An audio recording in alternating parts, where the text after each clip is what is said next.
दोस्तों, भगवान शिव ने एक बार नारद जी को बताया कि जिस औलाद में यह 3 गुण होते हैं वह औलाद अपने माँ बाप को बहुत ही दुख देते हैं। तो दोस्तों, चलिए उन 3 गुणों के बारे में जान लेते हैं जिससे हम यह अनुमान लगा सके कि हमारे बच्चों तथा हमारे अंदर में वह गुण है या नहीं। एक बार की बात है, वेद मुनि नारद पृथ्वी लोक का भ्रमण करके आकाश होते हुए भगवान शिव के पास जाते हैं। तब भगवान शिव कैलाश पर्वत पर अपने नंदी के साथ विराजमान होते हैं। तभी देव मुनि नारद भगवान शिव के पास पहुंच जाते हैं। भगवान शिव देव मुनि नारद को देखकर कहते हैं, हे देव मुनि नारद, आज आपका कैलाश पर्वत पर किस प्रयोजन से आगमन हुआ है? तब देव मुनि नारद कहते हैं, हे प्रभु, मैं अभी अभी पृथ्वी लोक का भ्रमण करके आ रहा हूँ और मैंने देखा कि पृथ्वी लोक पर बहुत सारे माता पिता की औलाद उनकी बुढ़ापा का सहारा नहीं बन रही है तथा अपने माता पिता को बुढ़ापे में बहुत कष्ट देते हैं। तो हे प्रभु, मैं आपसे निवेदन करता हूँ कि आप मुझे बताने की कृपया करिए कि वह कौन सी औलाद होती है जो अपने माता पिता को दुख देती है। तब भगवान शिव कहते हैं, हे देव मुनि नारद, हम आपको आज एक अत्यंत पवित्र कथा सुनाते हैं जिसे सुनने के बाद आपको आपके सभी प्रश्नों के उत्तर अवश्य मिल जाएंगे। जो इस कथा को ध्यानपूर्वक सुनता है उस व्यक्ति के बच्चे बुरी संगति से बाहर आते हैं तथा अपने माता पिता की सेवा सदैव करते हैं। प्राचीन काल की बात है, एक नगर में रामसेन नाम का राजा रहता था जिसकी एक बहुत ही सुंदर कन्या थी। रामसेन की कन्या का नाम था छाया। उसे अपने ऊपर अपने रूप का बहुत बड़ा घमंड था। माता पिता की वह शुरू से ही लाडली बेटी थी, इसलिए पूरी स्वतंत्रता के साथ खेली कूदी और बड़ी हुई। उसे इस बात का भी अभिमान था कि वह एक राजकुमारी है। वह अपने आगे किसी को कुछ नहीं समझती थी, चलते फिरते लोगों का अपमान करती रहती थी। भगवान शिव कहते हैं, आगे भगवान शिव कहते हैं, देव मुनि नारद, हर व्यक्ति को बेटा हो या बेटी, जरूरत से अधिक स्वतंत्रता उन्हें बिगाड़ देती है और उन्हें बिगाड़ने में सबसे बड़ा योगदान उनके माता पिता का ही रहता है। बच्चे यदि मनमानी करने लगे तो माँ बाप को उनकी तरफदारी नहीं करनी चाहिए, बल्कि उनकी गलती पर उन्हें समझाना चाहिए। जरूरत पड़े तो डांट भी लगनी चाहिए और बच्चे भी आपकी बात तभी मानेंगे जब आपने उन्हें बचपन से समझाया होगा, उनकी हर एक गतिविधि पर नजर रखी होगी, उन्हें आदर्श का पाठ पढ़ाया होगा, उन्हें संस्कारों से सींचा होगा। यदि माता पिता ने ऐसा नहीं किया है तो औलाद के बड़े होने पर आप उन्हें दंडित करके भी नहीं सुधार सकते। तब तो आपका समझाना भी उनको तीर की बात की भांति चुभेगा, वह आपके वश से बाहर हो जाएंगे। भगवान शिव आगे कहते हैं, है देव मुनि नारद, राजा रामसेन की कन्या के लिए जो भी रिश्ता आता तो वह अपने दुष्ट स्वभाव के चलते वह उसे लौटा देती थी। उसके लिए न जाने कितने रिश्ते आए और उसने सबको अपमानित करके उनकी हंसी उड़ाते हुए वहां से वापस कर देती थी। राजा भी बेटी की इन हरकतों से बहुत परेशान हो चुका था। एक दिन राजा ने बेटी छाया के लिए अपने राज्य में एक स्वयंवर का आयोजन किया। कई जगह के राजकुमार राजा महाराजा स्वयंवर में भाग लेने के लिए आए। सारे राजा महाराजा आकर अपने अपने आसन पर बैठ गए। उधर राजकुमारी छाया हाथ में माला लेकर अपनी सहेलियों के साथ राज दरबार में जा रही थी। छाया अपनी सुंदरता के घमंड में भरी हुई थी। सभी राजकुमारों को गौर से देखती हुई आगे को बढ़ने लगी। वह जिस भी राजकुमार के सामने पहुंचती थी उसी की किसी न किसी बात पर खिल्ली उड़ाती और आगे बढ़ जाती। सभा के बीच राजकुमारी की बातों से अपमानित होकर वह राजकुमार राजसभा से उठकर चले जाते। राजकुमारी एक मोटे से राजकुमार के सामने पहुंची। वह उस मोटे राजकुमार की हंसी उड़ाती हुई अपनी सहेलियों से बोली, हे सहेली, देखो जरा तो इन महाशय को, इनका शरीर कैसा लग रहा है, जैसे कि किसी ने आटे का बोरा रख दिया हो। उसके शरीर की बनावट पर वह काफी देर तक हंसी उड़ाती रही। वह राजकुमार राजकुमारी की बातों से लज्जित होकर दरबार से चला गया। इसी तरह राजकुमारी फिर अगले राजकुमार के पास पहुंच गई। वह राजकुमार देखने में कुछ लंबा था। राजकुमारी छाया ने अपने कटु शब्दों से उसे भी खूब अपमानित करने लगी। देखो सहेली, ये तो कोई खंबा मालूम पड़ता है, इसे तो किसी चौराहे पर खड़ा करके इसके ऊपर मशाल लगानी चाहिए। राजकुमारी के शब्दों से पीड़ित होकर वह भी मुंह बनाता हुआ वहां से चला गया। आगे और एक राजकुमार की तो काफी बड़ी दाढ़ी थी। उसे देखकर राजकुमारी ठहाके भरकर हंसती हुई बोली, अरे सहेली, हमारे पिता ने तो स्वयंवर में लंबी दाढ़ी वाले बकरों को भी बुला लिया है।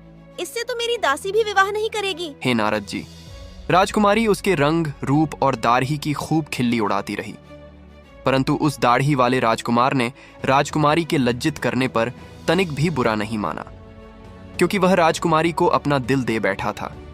वह भी दरबार से उठकर चला गया। नारद जी, अब तो 11 करके राजकुमारी ने सारे राजकुमारों को बेइज्जत करके नापसंद कर दिया। ये बात छाया के पिता रामसेन को बहुत बुरी लगी। राजा साहब सोचने लगे, इस लड़की ने तो हमारे दरबार में आए हुए हमारे सारे मेहमानों को बेइज्जत किया है। इस लड़की को इसकी दुष्टता का दंड अवश्य मिलेगा। गुस्से में राजा ने भरे दरबार में यह घोषणा कर दी कि भाइयों, मैं अपनी बेटी की ऐसी हरकत के लिए आप सबसे क्षमा मांगता हूं, पर आज मैं सबके सामने यह घोषणा करता हूं कि इस कन्या का विवाह अब मैं किसी राजकुमार से न करके किसी भिखारी के साथ करूंगा, जो रोज भीख मांग कर ही अपना पेट पालता होगा और उसके साथ रहकर यह भी भीख मांग कर खाएगी तो इसे अपनी करनी पर पछतावा जरूर होगा। राजा की ऐसी घोषणा सुनकर दरबार में बैठे सभी राजकुमारों ने राजा की बहुत प्रशंसा करी। सभी कहने लगे कि राजा साहब, ऐसी असभ्य संस्कारी कन्या के साथ ऐसा ही होना चाहिए। इतना कहकर वह सब राजकुमार राजा के दरबार से चले गए। तभी वहां से एक भजन गाता हुआ भिखारी गुजरा। भिखारी की आवाज सुनकर राजा ने अपने नौकर को भेजकर उस भिखारी को अपने दरबार में बुला लिया। उस भिखारी की बहुत ही दयनीय दशा थी। मैले कुचले फटे पुराने वस्त्र पहने था। उसके हाथ में एक लठ थी, लंबी सी दाढ़ी थी। भिखारी राजा के सामने जाकर खड़ा हो गया और अपनी मधुर आवाज में कुछ गीत गुनगुनाने लगा। भिखारी का मधुर गीत सुनकर राजा बहुत प्रसन्न हुआ। प्रसन्न होकर राजा ने भिखारी से कहा, हम तुम्हें इनाम के रूप में मैं अपनी बेटी सौंप रहा हूं। आज से यह तुम्हारी पत्नी है। तुम इसे अपने साथ ले जाओ और जैसे भी रूखा सूखा बन पड़े स्वयं खाना और इसको भी खिलाना। अपने पिता रामसेन का ऐसा कठोर निर्णय सुनकर छाया बहुत दुखी थी कि उसके पिता ने यह क्या कर डाला। पहले तो उसने भिखारी के साथ जाने से साफ इनकार किया, पर राजा का ऐसा ही आदेश था, इसलिए उसे विवश होकर भिखारी के साथ जाना पड़ा। राजा ने कहा, बेटी, तुमने किसी राजघराने में जाने का अधिकार पूरी तरह से खो दिया है। अब से यह भिखारी ही तुम्हारा पति है। इसी के साथ तुम्हें अपना जीवन बिताना पड़ेगा। अगर तुमने इसे धोखा दिया या इसका साथ छोड़ा तो तुम्हें मृत्यु दंड भी दिया जा सकता है। दोस्तों, राजा ने छाया का विवाह उस भिखारी से कराने के बाद उसे अपने घर से विदा कर दिया। छाया रोती चिल्लाती छाती पीटती हुई भिखारी के साथ चली गई। भिखारी उसे लेकर खुशी खुशी एक जंगल में लेकर चला गया। उसे जंगल में उसका एक अत्यंत सुंदर कुटिया थी। उसे कुटिया के पास में वह भिखारी एक आम का पेड़ लगाया था। उसे पेड़ पर बहुत सारे आम पड़े और पके हुए थे। तब राजकुमारी ने बाहर जाकर देखा तो एक बहुत बड़ा और सुंदर खेत है।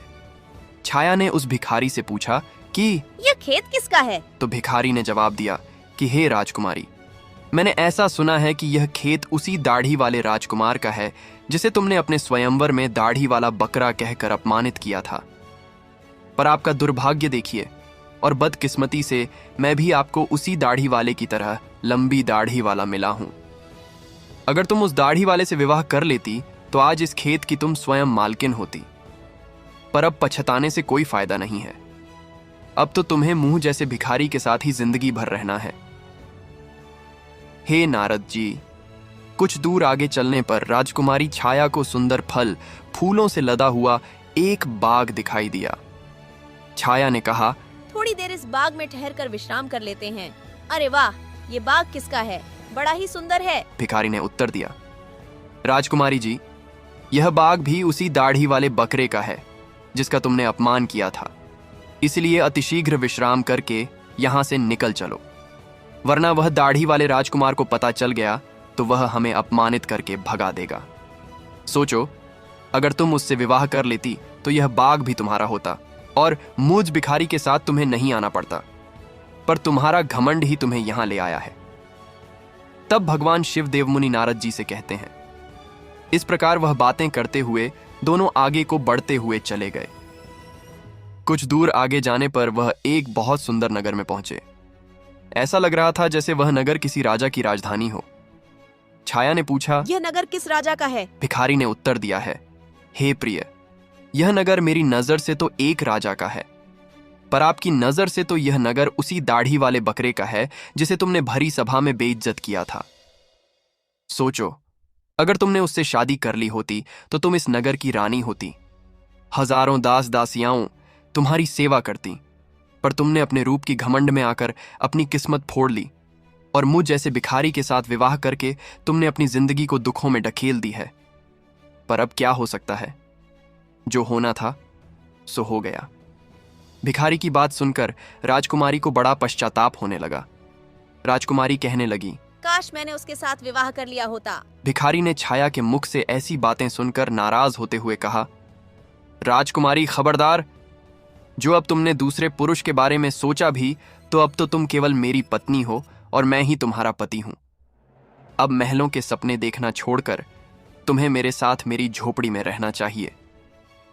हे नारद जी, इतना कहकर भिखारी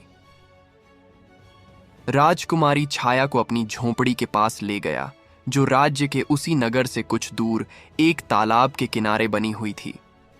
झोपड़ी देखकर छाया को बड़ा क्रोध आया और कहने लगी, ये कितनी बेकार सी झोपड़ी है, मैं इसमें कैसे रह पाऊंगी? इसमें रहकर मेरा दम घुटेगा।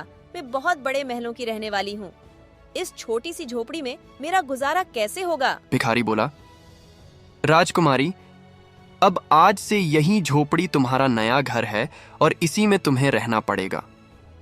छाया ने पूछा कि यहाँ पर तुम्हारा कोई नौकर चाकर नहीं दिखाई दे रहा है, झोपड़ी की साफ सफाई कौन करेगा? भिखारी ने कहा, है राजकुमारी, ये तुम क्या कह रही हो?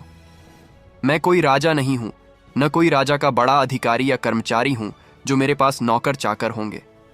मैं तो खुद एक भिखारी हूं, मैं तो नौकरों से भी बहुत गया गुजरा हूं। झोपड़ी का सारा काम अब तुम्हें और मुझे ही करना है। चलो, अब तुम पहले झोपड़ी की साफ सफाई करो, फिर मेरे लिए खाना बनाओ। मुझे बहुत भूख लगी है। चलते चलते मैं थक चुका हूं। तब भगवान शिव देव मुनि नारद से कहते हैं, छाया को भोजन बनाना तो आता ही नहीं था, इसीलिए भिखारी और राजकुमारी ने मिलकर उल्टा सीधा खाना बनाया और खाकर दोनों सो गए। दूसरे दिन भिखारी ने राजकुमार को जगाया और घर का सारा काम करने को कहा। राजकुमारी पूरे दिन काम करती रही और भिखारी की डांट फटकार सुनती रही। 24 दिन इसी तरह बीत गए।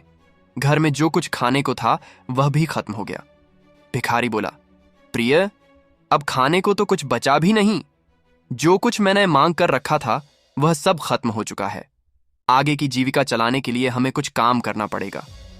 एक काम करो, मैं तुम्हें इस आम के पेड़ से आम तोड़कर टोकरी में भर कर दे दूंगा। तुम उसे आम को बाजार में ले जाकर बेच कर आना। राजकुमारी ने आश्चर्य से कहा, मैं आम बाजार में बेचने जाऊंगी। अगर मुझे किसी ने आम बेचते देखकर पहचान लिया तो वह मेरी बहुत हंसी उड़ाएंगे, मुझे बहुत शर्म आएगी। भिखारी बोला, काहे की शर्म, अब तो तुम रानी नहीं हो, तुम एक भिखारी की पत्नी हो। शर्म तो तुम्हें तब लगती जब तुम उस दाढ़ी वाले की पत्नी होती और वह तुमसे बाजार में आम बेचने को कहता। अब अगर शर्म ही आती है तो फिर भूख ही मरो। मजबूर होकर राजकुमारी बाजार में आम बेचने चली गई। एक सड़क किनारे आम रख कर बैठ जाती है और दिन भर आम बेचती रहती है। धीरे धीरे उसके आम खूब बिकने लगे। एक दिन की बात है, जब राजकुमारी छाया सड़क पर बैठी आम बेच रही थी, तभी वहां पर एक राजा का मंत्री आता है और उसने लात मारकर उसके सारे आम इधर उधर फैला देता है और बोलता है, खबरदार, जो रास्ता घेर कर आम लगाए तो। उसके बहुत सारे आम फूट गए थे और उसका बहुत नुकसान हो गया था। राजकुमारी को बड़ा दुख हुआ। उसने सारी बात झोपड़ी में आकर भिखारी को बताया कि आज एक राजा के सिपाही ने उसके आम पर लात मारकर फोड़ डाले। भिखारी ने कहा, तुम बिल्कुल पागल हो।